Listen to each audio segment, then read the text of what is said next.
नमस्कार, मैं हूँ सौरभ चंद्र केसरी और अपने यूट्यूब चैनल में आपका स्वागत करता हूँ।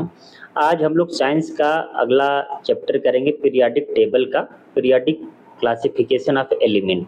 और इसमें पहला जो टॉपिक है न्यूलैंड का ऑक्टेव्स नियम है, ठीक है ना।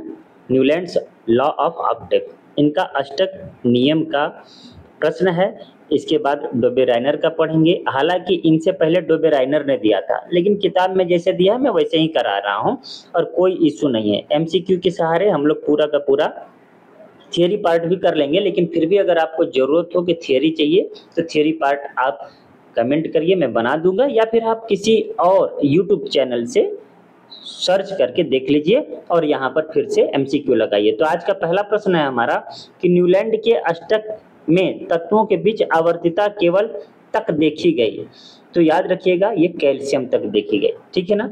इनके समय में लगभग 56 तत्व जो है कि ज्ञात थे, जिसमें से पहला तत्व हाइड्रोजन था और अंतिम तत्व थोरियम था, ठीक है। लेकिन जब ये तत्वों के गुणों के बारे में अध्ययन किया और उनको ग्रुप में बनाना शुरू किया, समूह में बनाना शुरू किया, तो इन्होंने यह देखा कि अगर हम तत्वों को बढ़ते हुए परमाणु भार अर्थात द्रव्यमान संख्या, ठीक है, बढ़ते हुए द्रव्यमान संख्या के आधार पर अगर सजाएं तो प्रत्येक 8वां तत्व पहले तत्व के गुण से मैच करता था, मेल खाता था, अर्थात गुणों की पुनरावृत्ति होती थी। तो इन्होंने इसी तरीके से सजाया और इनका जो नियम था ये संगीत के सा रे गा मा पा धा नी, इसके आधार पे इन्होंने किया था।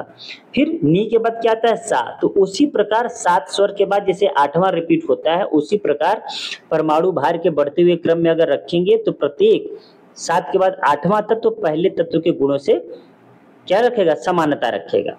उन्होंने कुछ इस प्रकार से किया था। देखिए ये हो गया लिथियम, ठीक है, ये हो गया बेरिलियम Be है, ये हो गया बोरान कार्बन, अब ये हो गया नाइट्रोजन, ये हो गया ऑक्सीजन फ्लोरीन। अब देखिए नियान मैं क्यों नहीं लिख रहा हूं, क्योंकि उनके समय में नियान जैसे तत्वों की खोज नहीं हुई थी, अर्थात अक्रिय गैस तत्वों की खोज नहीं हुई थी। अब उसके बाद में क्या आएगा, सोडियम आ जाएगा। क्या आ जाएगा, सोडियम। इसके बाद क्या आता है, मैग्नीशियम। उसके बाद में क्या आता है, एल्यूमिनियम, मतलब बोरान के नीचे एल्यूमिनियम, फिर कार्बन के नीचे सिलिकॉन, फिर फास्फोरस, सल्फर और क्लोरीन। फिर यहाँ से अब आर्गन की खोज हुई ही नहीं थी, तो आर्गन मैं नहीं लिख रहा हूँ, अब सीधे क्या लिख रहा हूँ, पोटेशियम। क्या लिख रहा हूँ मेरे भाई, पोटेशियम। तो फिर उसके बाद में कैल्शियम। मतलब उन्होंने जो ग्रुप बनाया बस 20 तक ही तत्वों तक बन पाया और अंतिम तत्व क्या है, कैल्शियम। मतलब आवर्तिता जो है वो कैल्शियम तक ही फॉलो कर रहा था, गुणों का पालन जो है 20 ही तत्वों तक कर रहा था, ठीक है। तो अंतिम तत्व जो कह रहा कि देखे गए तो ये कैल्शियम था, इसलिए हमने कैल्शियम लगाया। अच्छा, इनका नियम गलत क्यों हो गया, इनका नियम कई कारणों से गलत हो गया, क्योंकि 56 तत्व जब थे तो 20 तक ही क्यों यह गुण काम कर रहा है, ठीक है। जब ये आवर्त सारणी बना रहे थे तो 20 तक ही क्यों काम कर रहा है। दूसरा, जैसे ही नियान की खोज हुई, आर्गन की खोज हुई, अर्थात अक्रिय गैस तत्वों की खोज हुई, तो इनका नियम यह गलत हो गया। ऑक्टेट की जगह क्या हो गया, नौना हो गया। 9 के बाद रिपीट, मतलब 8 के बाद 9वां रिपीट होने लगा। तो दूसरा कारण यह है। तो उम्मीद करता हूं समझ में आ गया होगा, इसलिए याद रखिएगा। नेक्स्ट प्रश्न है हमारा,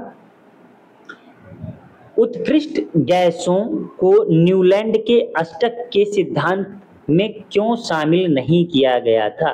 भाई हमने बताया इसलिए नहीं शामिल किया गया था क्योंकि उस समय अक्रिय गैस तत्वों की खोज नहीं हुई थी, अर्थात ये तत्व उस समय तक ज्ञात नहीं थे, ठीक है।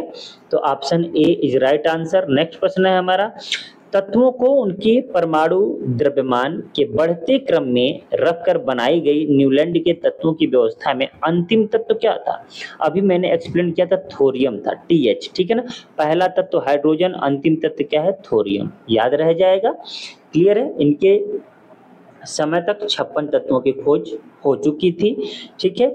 इसके बाद जो है आते हैं मेंडलीफ। मेंडलीफ ने आवर्त सारणी में एक नया आयाम दिया, उन्हीं की आवर्त सारणी आज तक चलती है, थोड़ा सा चेंज करके, जिसको मोजेले ने चेंज किया था, जिसको आधुनिक आवर्त सारणी कहते हैं। आज भी आवर्त सारणी में कई कमियां हैं, लेकिन जब हम लोग थियरी करेंगे तब डिटेल में करेंगे, लेकिन जितना हो सकता है एमसीक्यू के सहारे मैं आपको करा देता हूँ। नेक्स्ट प्रश्न है हमारा, न्यूलैंड द्वारा किन दो तत्वों को एक ही स्लॉट में रखा गया? अच्छा, किन दो तत्वों को एक ही स्लॉट में रखा गया? तो जब मैं अभी पढ़ा रहा था तो 20 तत्वों को किया गया था। 20 तत्वों में अभी आपको दिखेगा कि ये दिखेगा, ये दिखेगा, ये दिखेगा, बाकी नहीं दिखेंगे, लेकिन ऐसा तो है नहीं कि बिल्कुल थे ही नहीं। तो हम लोग बात करते हैं कि अगर ये नहीं थे तो फिर कैसे थे? तो पूरा 56 तत्वों का अध्ययन करना पड़ेगा। मैं डायरेक्ट आंसर बता दे रहा हूँ, option C is right answer. Cobalt और निकिल को एक ही स्लॉट में रखा गया था। ठीक है, अब देखिए क्या है कि जब तक थ्योरी नहीं पढ़ेंगे तब तक आपको बहुत सारे प्रश्न आ जाएंगे, बहुत सारे नहीं आएंगे। इन्होंने न्यूलैंड द्वारा पूछा था ना किन दो तत्वों के एक ही स्लॉट में रखा गया था, तो कोबाल्ट और निकिल को। ठीक है ना, आगे बढ़ते हैं। नेक्स्ट प्रश्न है हमारा, न्यूलैंड का अष्टक सिद्धांत केवल तत्व तक काम कर रहा था, लागू हो रहा था? कैल्शियम तक, पहला ही क्वेश्चन पढ़ाए थे, तो कैल्शियम तक ही यह क्या कर रहा था? लागू हो रहा था। नेक्स्ट प्रश्न की ओर बढ़ते हैं। नेक्स्ट प्रश्न कह रहा है कि किसने अष्टक नियम की खोज की और इसकी तुलना संगीत में पाए जाने वाले अष्टक से की थी? तो अभी हम लोग किसका पढ़ रहे हैं? न्यूलैंड का, तो जॉन न्यूलैंड, ऑप्शन डी। इन्होंने क्या क्या था? सा, रे, गा, मा, प, ध, नी। फिर उसके बाद में सा से शुरू होता है तो सा फिर नीचे आ जाता है। तो उसी तरीके से उन्होंने कहा कि इसी प्रकार तत्व को भी अगर सजाएंगे पढ़ते हुए परमाणु भार के क्रम में, तो प्रत्येक 8वां तत्व पहले तत्व के गुण के समान होगा। ठीक है, तो याद रखिएगा। और जब डोबे राइनर का पढ़ेंगे तो इन्होंने ट्रिक नियम दिया था। ट्रिक मतलब त्रिक नियम, ये कह सकते हैं। इन्होंने 3-3 तत्वों को क्या किया था? समूह में बनाया था। मैं वो बताऊंगा अगला टॉपिक में। ठीक है, नेक्स्ट प्रश्न है हमारा, किसने अष्टक नियम की खोज की? अब देखिए अभी न्यूलैंड का ही अभी पढ़े हैं ना, तो कुल मिला जुला करके रिपीट हो गया प्रश्न। कह रहा है न्यूलैंड ने अपने अष्टक की तुलना किससे की? तो आपको पता है संगीत के स्वरों से की थी, अभी मैंने पढ़ाया है ना। तो ये ही है टॉपिक वाइज करने का मजा। नेक्स्ट प्रश्न है, न्यूलैंड ने तत्वों को उनके किस आधार पर सजाया था? तो हमने भी बताया परमाणु भार या परमाणु द्रव्यमान या द्रव्यमान संख्या के बढ़ते हुए क्रम। बढ़ते हुए क्रम को क्या कहते हैं? आरोही क्रम। परमाणु द्रव्यमानों के आरोही क्रम, option C is right answer, बढ़ते हुए क्रम में। ठीक है, नेक्स्ट प्रश्न की ओर बढ़ते हैं। नेक्स्ट प्रश्न है हमारा कि न्यूलैंड के अष्टक सिद्धांत के अनुसार पोटेशियम और कॉपर के बीच में कितने तत्व मौजूद हैं? अब देखिए समस्या क्या है, मैंने 20 तक उनका बताया था, है कि नहीं? अब इसमें आपको पूरा का पूरा लिखना होगा, तो मैं यहाँ पर भी आपको डायरेक्ट आंसर बताता हूँ।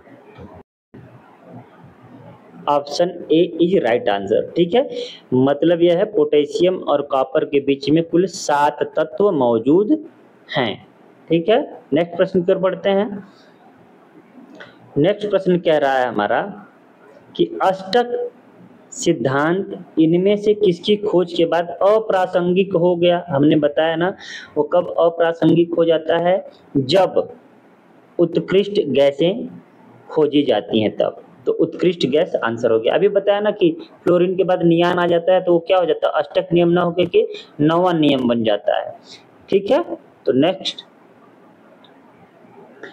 प्रश्न है हमारा, कह रहा है कि निम्नलिखित में से किसने सर्वप्रथम यह ज्ञात किया कि प्रत्येक 8वें तत्व के गुणधर्म पहले तत्व के समान होगा? तो न्यूलैंड ने, याद रखिएगा किसने? जॉन न्यूलैंड ने। मेंडलीफ बाद में आते हैं, मेंडलीफ के बाद में मोजले आते हैं। सबसे पहले कौन आते हैं? सबसे पहले डोबे राइनर, उसके बाद न्यूलैंड, उसके बाद मेंडलीफ और अंत में मोजले। मोजले मेंडलीफ के आवर्त सारणी में संशोधित आवर्त सारणी बनाते हैं, संशोधन करते हैं, और यही आवर्त सारणी, मोजले की आवर्त सारणी बाद में आधुनिक आवर्त सारणी के नाम से जानी जाती है। नेक्स्ट प्रश्न की ओर बढ़ते हैं। कह रहा है न्यूलैंड के अष्टक में किन 2 तत्वों के गुण समान हैं? तो भाई गुण समान की बात कह रहा था, जो नीचे आए तो लिथियम और सोडियम। ठीक है ना, इनके गुण एक समान थे। अभी मैंने जब बताया था तो इस तरीके से कि ये हो गया लिथियम, ठीक है ना, ये हो गया बेरिलियम, ठीक है, ये हो गया बोरान, ये हो गया कार्बन, ये हो गया नाइट्रोजन, ऑक्सीजन, फ्लोरीन, और नियान की खोज हुई ही नहीं थी, ठीक है, इसलिए मैंने कट कर दिया। फिर उसके बाद में सीधे क्या आ गया, सोडियम, फिर मैग्नीशियम। तो मैग्नीशियम और बेरिलियम देता तब सही होता, ये गलत हो गया, है कि नहीं। अब यहाँ पर एल्यूमिनियम, सिलिकॉन, फिर क्या है, फास्फोरस, सल्फर, क्लोरीन, फिर क्लोरीन के बाद यहाँ से होगा तो पोटेशियम होगा, क्या होगा, पोटेशियम। अब यहाँ पर क्या होगा, कैल्शियम होता, मैग्नीशियम और कैल्शियम एक साथ रहे तब, ठीक है। यहाँ पर अगर फ्लोरीन होता तब, ठीक है। तो option A is right answer. उम्मीद करता हूँ समझ में आ गया होगा। नेक्स्ट प्रश्न है, न्यूलैंड के अष्टक नियम में पहला तत्व है, अष्टक नियम में पहला तत्व क्या है, हाइड्रोजन है, और अंतिम तत्व थोरियम। अभी मैंने एक्सप्लेन भी किया था पहले ही क्वेश्चन में, ठीक है। न्यूलैंड के अष्टक नियम में पहला जो तत्व है वो हाइड्रोजन है और अंतिम क्या है, थोरियम है। तो नेक्स्ट प्रश्न की ओर बढ़ते हैं। सभी के सभी देखिए आरआरबी ग्रुप डी, एनटीपीसी ऐसे करके आया है, कह रहा है निम्नलिखित में से गलत कथन का चयन कीजिए, ठीक है। कह रहा है न्यूलैंड ने तत्वों को बढ़ते हुए परमाणु द्रव्यमानों के क्रम में व्यवस्थित किया, अष्टक नियम दिया। ये तो बात सही है, परमाणु द्रव्यमान या परमाणु भार के बढ़ते हुए क्रम में इन्होंने रखा था। दूसरा कह रहा है कि सोडियम लिथियम के बाद 8वां तत्व है। देखिए कह रहा है सोडियम लिथियम के बाद 8वां तत्व है, तो बिल्कुल सही बात है। आपने देखा कि लिथियम के नीचे क्या था, सोडियम था, सोडियम के नीचे क्या था, पोटेशियम था, ठीक है। तो ये भी बात सत्य है। कह रहा है कैल्शियम बेरिलियम के बाद 8वां तत्व है। देखिए बेरिलियम के बाद तो मैग्नीशियम है, बेरिलियम के बाद 8वां तत्व क्या है, मैग्नीशियम है। क्यों, देखिए 8वां तत्व का मतलब यह है कि उसके नीचे आ जाएगा, बेरिलियम के नीचे क्या आता है, तो कहेंगे मैग्नीशियम। अब अगर ये कहता है कि मैग्नीशियम के बाद 8वां तत्व कैल्शियम है तब सही होता, लेकिन यहाँ देखिए कह रहा है कि कैल्शियम बेरिलियम के बाद 8वां तत्व है, तो ये गलत हो गया, ठीक है। अष्टक नियम केवल मैग्नीशियम तक ही लागू होता है, ये भी गलत, क्योंकि कैल्शियम तक लागू होता है, ठीक है। तो यहाँ पर जो आंसर है ये पूछा गलत कथन का चयन किया, तो दो कथन जो है कि गलत दिख रहे हैं। कथन 4 कैल्शियम बेरिलियम के बाद 8वां तत्व है, ये गलत है, दोनों गलत है। देखिए आंसर आप क्या मानेंगे, 3 और 4 दोनों, ये ऑप्शन ए 4 भी है और 3, ये दोनों ही गलत है मेरे भाई। क्यों गलत है मैंने आपको एक्सप्लेन कर दिया है, ठीक है ना। क्यों, क्योंकि अष्टक नियम तो मैग्नीशियम तक नहीं बल्कि कैल्शियम तक लगता है, तो ये तो ऐसे ही गलत हो गया, है कि नहीं।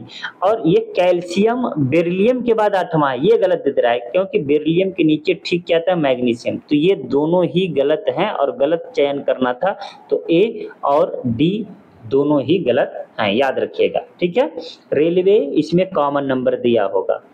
न्यूलैंड के अष्टक सिद्धांत के अनुसार प्रकृति में कितने तत्व मौजूद हैं, कितने बताए थे भाई, 56, ठीक है। नेक्स्ट प्रश्न की ओर बढ़ते हैं।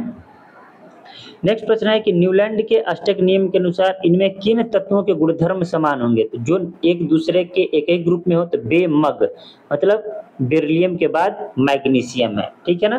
देखिए सोडियम के बाद क्या आता था, पोटेशियम, यहाँ कैल्शियम आ गया, गलत हो गया, है कि नहीं। इस पोटेशियम में या तो सोडियम होता या तो लिथियम होता तब सही होता, तो ये भी गलत हो गया। बोरान में क्या होता है मेरे भाई, एल्यूमिनियम, एल्यूमिनियम ना होकर के सिलिकॉन है, इसलिए गलत हो गया। तो option A is right answer, ठीक है। नेक्स्ट प्रश्न की ओर बढ़ते हैं। नेक्स्ट प्रश्न है कि न्यूलैंड के अष्टक के नियम इनमें से किस एक सही लागू होते हैं।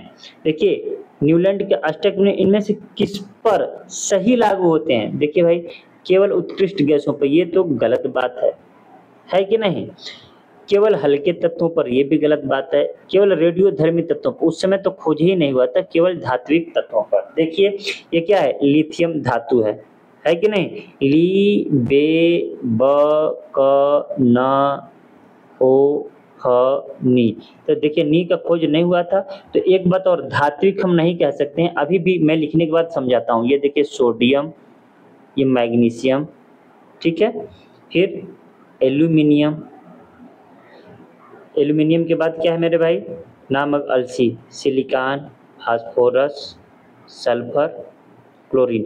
तो मेरे भाई इसमें तो मैं देख रहा हूँ धातु भी है और अधातु भी है, तो ये धात्विक तत्व भी गलत हो गया। इसका मतलब केवल हल्के तत्व होंगे। अगर मैं नहीं लिखकर समझाता तो देखिए मैं ही गलत कर रहा था। याद रखिए केवल हल्के तत्वों पर इनके नियम काम करते हैं। उम्मीद करता हूँ समझ में आ गया। यहाँ पर आंसर क्या है? केवल हल्के तत्व। क्यों? क्योंकि लिथियम तो है धातु, ठीक है, लेकिन जैसे जैसे आगे बढ़ रहे हैं और धातु धातु धातु के बाद अधातु आ जा रहा है ना। यहाँ उपधातु भी आ रहा है, अधातु भी आ रहा है, और आप देखेंगे 20 तक तत्व हैं, इसका मतलब हल्के हैं, तो सभी केवल और केवल हल्के तत्वों पर ही इनका नियम लागू होता है। ठीक है, ये उस समय खोज नहीं हुए थे, ये इस समय खोज नहीं होते, केवल धात्विक कहना गलत होगा। ठीक है, नेक्स्ट प्रश्न की ओर बढ़ते हैं। नेक्स्ट प्रश्न है हमारा, न्यूलैंड के अष्टक में इनमें से किन दो तत्वों को हाइड्रोजन, फ्लोरीन, क्लोरीन और ब्रोमीन के साथ स्तंभ में रखा गया था? अच्छा, तो ये देखिए क्या है, अधातु है, क्लियर है। हमको समान गुण धर्म वाला रखना है, तो हम डायरेक्ट आंसर इसका बता दे रहे हैं। इसका आंसर होगा ऑप्शन सी। ये प्रश्न अभी पिछला में ही किए थे ना, अभी जस्ट किए है ना। तो कोबाल्ट और निकिल को एक ही स्तंभ में रखा गया था। ठीक है ना, देखिए समान स्तंभ में रखा गया था, किसके साथ? क्लोरीन, क्लोरीन, ब्रोमीन के साथ। अब इनका स्तंभ अलग था, इस तरीके से था। जब आप मेंडलीव का भी पढ़ेंगे तो ये देखिए फ्लोरीन, क्लोरीन और ब्रोमीन हो गया ना, तो यहाँ पर इस तरीके से रखा गया था कोबाल्ट और निकिल। ठीक है, एक ही स्तंभ में।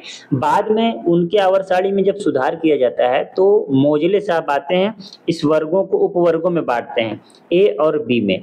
हम लोग जब उनका टॉपिक आएगा तब करेंगे, फिलहाल इतना करते हैं। ठीक है, चलिए नेक्स्ट प्रश्न है, न्यूलैंड के आवर्ती वर्गीकरण में 10वां तत्व निम्नलिखित में से किसके जैसा दिखता है? अच्छा, न्यूलैंड के आवर्ती वर्गीकरण में 10वां तत्व निम्नलिखित में से किसके जैसा दिखता है? तीसरा के जैसा, कि नौवां के जैसा, कि चौथा के जैसा, कि प्रथम? तो आपको पता है क्या, ली, बे, ब, क, न, ओ, अ। ठीक है ना। अब देखिए ना, मग, अल। अब देखिए 10वां ही तत्व कह रहा है, तो 3 3 6 7 3 10, 10वां तत्व क्या है मेरे भाई? एल्यूमिनियम। इसमें कोई दिक्कत तो है नहीं। देखिए न्यूलैंड के आवर्ती वर्गीकरण के अनुसार मैं बता रहा हूँ, ठीक है ना। तो ये 10वां तत्व किसके जैसा दिख रहा है? तो आप कहेंगे सर ये तीसरे के जैसा। मतलब किसके जैसा दिखता है, मतलब किसके समान गुण है? तो तीसरे। तो ऑप्शन क्या देंगे आप? तीसरा देंगे। ठीक है ना। अब ऐसा नहीं कि हाइड्रोजन से शुरू करेंगे, मैं मानता हूं कि हाइड्रोजन पहला है, परंतु हमें अष्टक नियम आवर्ती वर्गीकरण की बात का है। आवर्ती वर्गीकरण मतलब का क्या होता है? एक निश्चित समय के बाद या एक निश्चित व्यवस्था के बाद गुणों में पुनरावृत्ति होती है। तो यहाँ पर जो जवाब होगा वो तीसरा होगा। नेक्स्ट प्रश्न की ओर बढ़ते हैं। नेक्स्ट प्रश्न है हमारा कि न्यूलैंड के आवर्त तालिका में तत्वों को हैलोजन के साथ रखा गया था। तो आपको पता है कई बार रिपीट हो गया है, कोबाल्ट और निकिल। हैलोजन किसको कहते हैं? फ्लोरीन, क्लोरीन, ब्रोमीन, आयोडीन को। ठीक है मेरे भाई, अभी जस्ट 2 क्वेश्चन पहले दिया था कि हाइड्रोजन, फ्लोरीन, क्लोरीन और ब्रोमीन के साथ किन तत्वों को रखा गया था एक ही वर्ग में, एक ही स्तंभ में, तो उसका नाम है कोबाल्ट और निकिल का। एक ही प्रश्न को कई तरीके से घुमा के पूछा है। आपको याद रखना, न्यूलैंड के अष्टक नियमों में निम्न तत्वों में से कौन सा तत्व अंतिम तत्व था? देखिए अभी जस्ट किया हूं तो थोरियम प्रथम तत्व पूछता, तो ये प्रथम तत्व हाइड्रोजन और अंतिम तत्व जो है हमारे पास थोरियम है। ये कितना था? 56वां तत्व था। ठीक है, आगे बढ़ते हैं। नेक्स्ट प्रश्न है हमारा, लोहा जो कि गुणों में कोबाल्ट और निकिल जैसा होता है को इन तत्वों से बहुत दूर रखा गया है, यह किसकी कमियों में से एक था? तो देखिए भाई, न्यूलैंड के ऑक्टेट नियम की कमी थी। क्यों? क्योंकि भारी तत्वों पर इनका काम करता ही नहीं था। तो यहाँ पर क्या जवाब हो जाएगा मेरे भाई? न्यूलैंड का ऑक्टेट्स नियम। ठीक है, क्योंकि भाई कोबाल्ट और निकिल जैसा गुण है तो कोबाल्ट निकिल के साथ रखना चाहिए, लेकिन उसको बहुत दूर रखा गया। इसका मतलब इनका आवर्त सारणी जो है गलत था।